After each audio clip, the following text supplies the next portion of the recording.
Kehadiran kaki seribu di dalam rumah seringkali menimbulkan berbagai pertanyaan dan kepercayaan di masyarakat. Sebagian orang menganggapnya sebagai pertanda baik, sementara yang lain melihatnya sebagai pertanda buruk. Dalam video kali ini kita akan membahas berbagai pandangan mengenai pertanda jika kaki seribu masuk rumah, baik dari segi mitos, kepercayaan budaya, maupun penjelasan ilmiah. Kaki seribu, atau dalam bahasa ilmiah disebut millipede, adalah hewan melata yang memiliki tubuh panjang dengan banyak segmen, masing-masing dilengkapi dengan sepasang kaki.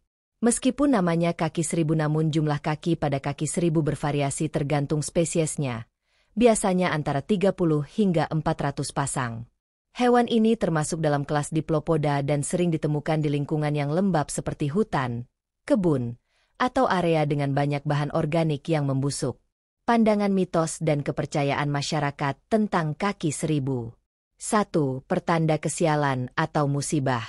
Beberapa masyarakat percaya bahwa jika kaki seribu masuk ke dalam rumah, itu merupakan pertanda akan datangnya kesialan atau musibah bagi penghuni rumah. Kepercayaan ini mungkin berasal dari kebiasaan kaki seribu yang sering ditemukan di tempat-tempat lembab dan kotor, yang dianggap sebagai simbol dari hal-hal negatif. 2. Jelmaan makhluk halus atau jin.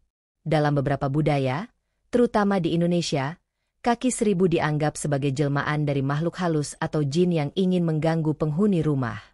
Kepercayaan ini mungkin dipengaruhi oleh penampilan kaki seribu yang menyeramkan dan kemampuannya untuk bergerak cepat di tempat-tempat gelap dan lembab.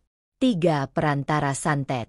Ada anggapan bahwa kaki seribu digunakan sebagai media atau perantara untuk mengirimkan ilmu hitam atau santet kepada penghuni rumah. Dalam pandangan ini, kedatangan kaki seribu dianggap sebagai tanda bahwa seseorang telah menjadi target dari serangan gaib. Namun, perlu dicatat bahwa tidak ada bukti ilmiah yang mendukung tentang hal ini. 4. Tanda datangnya rezeki atau keberuntungan. Sebaliknya, ada juga yang percaya bahwa kaki seribu yang masuk ke dalam rumah merupakan pertanda akan datangnya rezeki atau keberuntungan. Kepercayaan ini mungkin berasal dari pandangan bahwa kaki seribu adalah makhluk yang membawa energi positif dan keberuntungan bagi penghuni rumah. Dalam pandangan secara ilmiah. Dari perspektif ilmiah, kedatangan kaki seribu ke dalam rumah lebih disebabkan oleh faktor lingkungan dan kondisi rumah yang mendukung keberadaannya. Beberapa faktor yang mempengaruhinya antara lain. 1. Kelembapan tinggi. Kaki seribu membutuhkan lingkungan yang lembab untuk bertahan hidup karena mereka mudah mengalami dehidrasi. Rumah dengan kelembapan tinggi, seperti kamar mandi, dapur, atau ruang bawah tanah, menjadi tempat ideal bagi mereka untuk berlindung dari panas dan kekeringan di luar.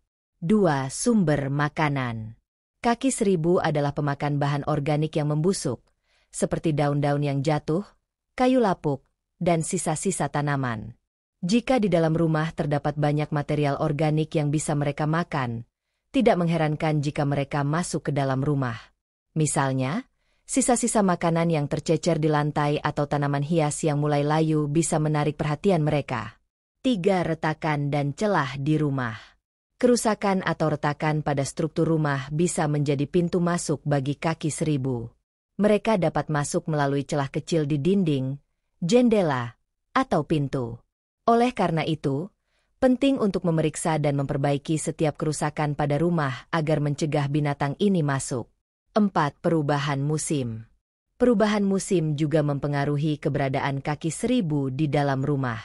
Pada musim hujan, kelembapan di luar rumah meningkat, membuat mereka lebih aktif dan cenderung masuk ke dalam rumah. Sedangkan pada musim kemarau, mereka mencari tempat yang lebih lembab untuk bertahan hidup, yang seringkali adalah di dalam rumah kita. Cara mencegah dan mengatasi kaki seribu agar tidak masuk rumah kita. Untuk mencegah dan mengatasi keberadaan kaki seribu di rumah, beberapa langkah yang dapat dilakukan antara lain. 1. Menjaga kebersihan rumah. Pastikan rumah selalu bersih dan kering. Bersihkan sisa-sisa makanan dan sampah secara rutin.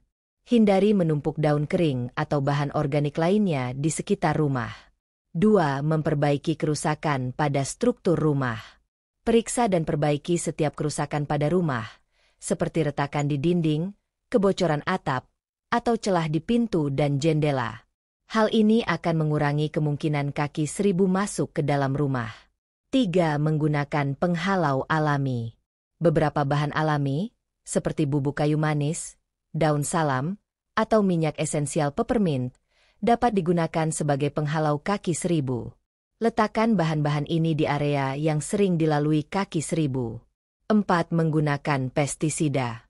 Jika investasi kaki seribu sudah cukup parah, penggunaan pestisida dapat menjadi solusi. Namun, pastikan untuk memilih pestisida yang aman digunakan agar supaya tidak membahayakan diri kita atau bahkan orang di sekitar kita.